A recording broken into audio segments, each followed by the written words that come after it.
The rain in Florida today measured in feet, not inches, swamping homes and trapping people in high water as it crept inland. Joining me now is Kristen Colla in Pensacola, Florida, where the rain has caused extreme flooding. So, Kristen, I understand you're in your home and it's flooding around you as we speak. Can you tell us just what's going on around you? Yes, I can tell you things are we've calmed down a little bit. It got bad really, really fast. At about 6 o'clock this morning, we woke up to basically hearing our furniture on the first floor bobbing around and moving water. By the time we realized what had happened, our first floor was completely flooded. Our doors were completely removed. Walls were busted in. We had living room furniture, ping pong table. Kind of that first floor was our game room, and all that stuff is gone now.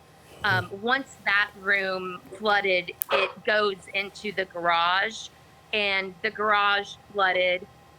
It moved everything from full-blown refrigerators to wooden beams off the wall. So in our house, we got very lucky. We're basically in a 4-story home, and the flooding got almost up to the second level. It was traumatizing. We saw capsized boats. There's piers normally you can see off our back patio that are completely gone. Our neighbors have lost everything. It is shocking. I don't think any of us were prepared for what to expect. And we woke up to a complete chaos this morning. And at one point, we were just holding each other, praying that we all make it through it. Yeah, I bet. I mean, you must have felt unsafe. Did you kind of worry that this storm could just kind of cave in on your house? And I mean, what was that like? Of course. Yeah. That's the struggle of living in paradise on the water. We live on a bay where you never see a wave, and we saw 7-foot swells coming yesterday. We've had people live in this community for 30 years that have never seen anything like this. We've been told that it wasn't even this bad during Hurricane Ivan. They did not tell us to evacuate our area. We are all very diligent. When you live on the coast, you have to be conscientious of these things and make decisions quickly. No one ever told us to be worried about this. No one. We were told Louisiana. When it got closer to Mobile, we all started worrying, but for us and for all of our neighbors, one of which is a meteorologist, he wasn't even prepared for what we saw here in our area. So people were clearly caught off guard. Now, it was driving rain. What was it like when it was coming down?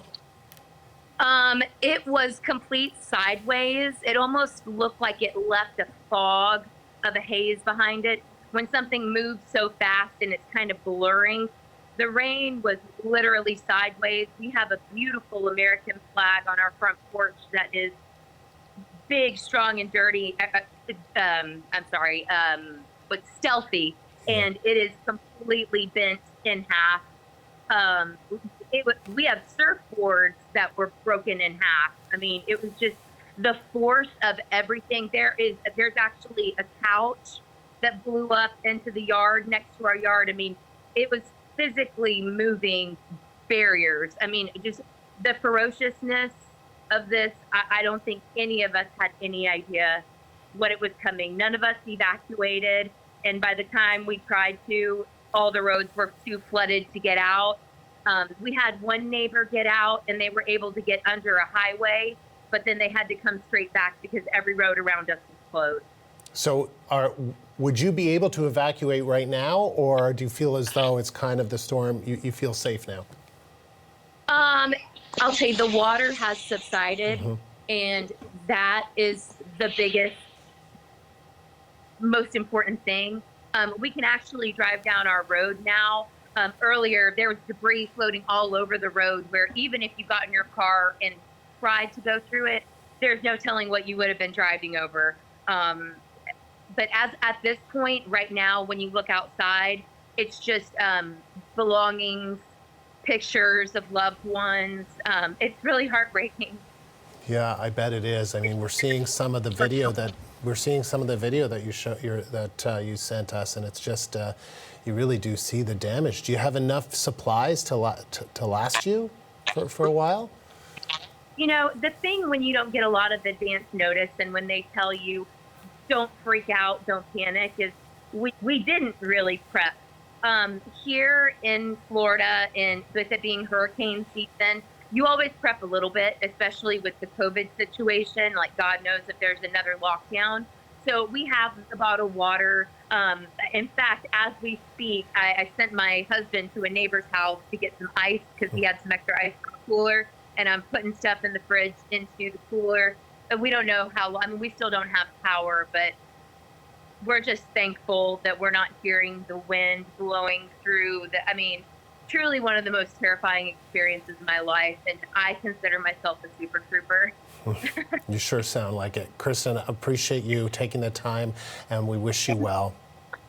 Thank you so much. God bless all of you. Stay safe, everybody. Kristen Colla in Pensacola, Florida.